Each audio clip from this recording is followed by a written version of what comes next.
Hey, how's it going? This podcast is going to go over analyzing business and corporate strategy.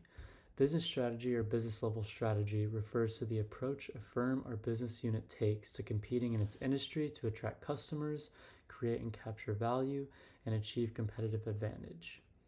A firm takes many actions to implement its strategy, but these actions should be part of a coherent, overarching identity or goal that, it accomplished, will lead to a sustainable competitive advantage. This overarching identity is its business strategy, and it can be summarized in one sentence. To analyze a firm's business strategy requires interpreting all of the firm's key strategic decisions and identifying the overarching identity they correspond to.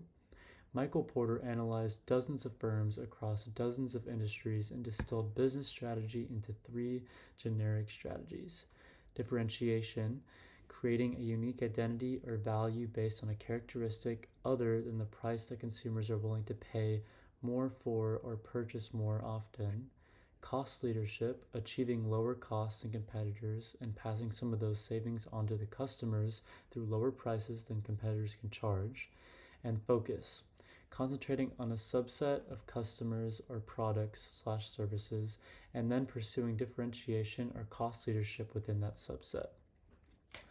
Proper analysis of a firm's business strategy is insufficient without tying their actions to one of Porter's generic strategies or a combination thereof. In contrast with business strategy, corporate strategy cannot be summarized in one sentence. Cost leadership, differentiation, and focus are business strategies. They are not corporate strategies. A popular buzzword or phrase is that a firm pursues a growth strategy. This is essentially trying to sound smart without providing real substance. All corporate strategy is about growth. It is a set of decisions made by executives to determine what the company sells, where it sells, and how what it sells is produced.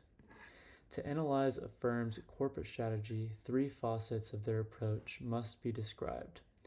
First, the vertical integration decisions of the firm must be identified. What does the firm make itself, and does it purchase from suppliers? Does the firm sell directly to end users, for example, consumers? Or does it sell to intermediates and then modify the product and then sell it to next customers down the line? Secondly, the diversification of the firm must be identified. How many different products or services does the firm sell? How many different are these different products or services from each other? For example, a firm that sells many different models of cars is less diversified than a firm that sells cars and boats, which is less diversified than a firm that sells shoes and chemical supplies and frozen food. Note that items on a restaurant menu or the shelves of a retail store do not indicate diversification. These are service businesses who provide the service preparing and selling food or purchasing wholesale goods, putting them on shelves, and selling them to consumers. In addition to the product market/diversification described above, the diversification of the firm's corporate organization must be discussed. Does the firm receive close to all of its revenue from a single business unit? Does the firm have one main business unit but also a few smaller ones that also provide a notable share of its revenue? Does the firm have many business units that share core competencies? Does the firm have business units that have no competencies with each other? The organization of the firm must be discussed, including subsidiaries and alliances. Finally, the firm's geographic scope must be identified. This is the most straightforward of the three aspects of corporate strategy. Understanding and analyzing businesses and corporate strategy are key skills that executives and entrepreneurs must possess if they want to maximize the success of their companies. Thank you.